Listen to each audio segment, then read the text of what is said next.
আজ 7 দিন ধরে নীলা আমার সাথে এমন করছে।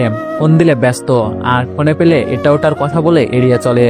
তার এই এড়িয়ে চলার নতুন নাম, আরো 1 মাস আগে থেকেই, কিন্তু এখন একটু বেশি। তার এই অবহেলা সহ্য করতে না পেরে চিন্তায় অসুস্থ হয়ে গেছি। আর সে আমার খোঁজও নাই না। আজ 1 দিন হলো সুস্থ হয়েছি, তাই নীলাকে একটু ফোন দিলাম। হ্যালো নীলা, কেমন আছো? নীলা বলল ভালো। আমি বললাম জানো নীলা, আমি না ভালো নেই। নীলা বলল কেন, কি হয়েছে? আমি বললাম জানো, আমি না 1 সপ্তাহ ধরে অনেক অসুস্থ, আর তুমি একটি বারের জন্য খোঁজ নিলে না।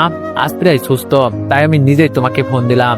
নীলা বলল আমি অনেক ব্যস্ত, তাই খোঁজ নিতে পারিনি। আমি বললাম খোঁজ আগে তো অনেক ব্যস্ত ছিলে, তখন কেমনে নিয়েছো? নীলা বলল হয়েছে তোমার বকবক, আমি ঘুমাবো। আমি বললাম আগে তো অনেক রাত পর্যন্ত কথা বলতে, এখন কেন পারছো না? নীলা বলল আগে বলতাম, এখন বলতে পারবো না, ঘুম পাচ্ছে। আমি বললাম ও আচ্ছা, তাই কি করো? নীলা বলল আজাইর একজনের সাথে কথা বলি, এখন তোমার ফালতু বকবক শেষ হলে এখন রাখতে পারি। নীলার কথাটা শুনে আমার চোখে জল এসে গেল। সে পারলো এমন ভাবে কথা বলতে। আমি বললাম এগুলো ফালতু বকবক, তাই না? নীলা বলল তাই নয় তো কি, ঘুমের মুড খারাপ করে দিল, ত্যাত বলেই ফোনটা কেটে দিল।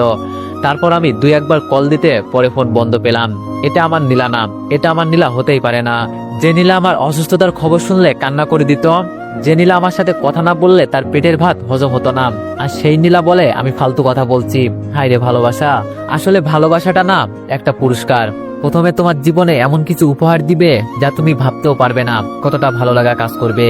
আবার আস্তে আস্তে এমন এক মুহূর্ত উপহার দিবে যা তুমি তোমার জীবনে কখনো কাটাওনি, সেটা হচ্ছে অবহেলা। এগুলো ভাবতে ভাবতে কখন যে ঘুমিয়ে গেছি তা বলতে পারবো না। ঘুমাতে ঘুমাতে পরিচয়টা দিয়ে দিই, আমি শুভ, মা বাবার 2 মাত্র সন্তান। আমার একটা বড় বোন আছে, এইবার অনার্স প্রথম বর্ষে পড়ে। বাবার একটা ব্যবসা আছে বা গৃহিণী। আমি ইন্টার প্রথম বর্ষে পড়ি। আর যার সাথে কথা বললাম সে হলো আমার গার্লফ্রেন্ড।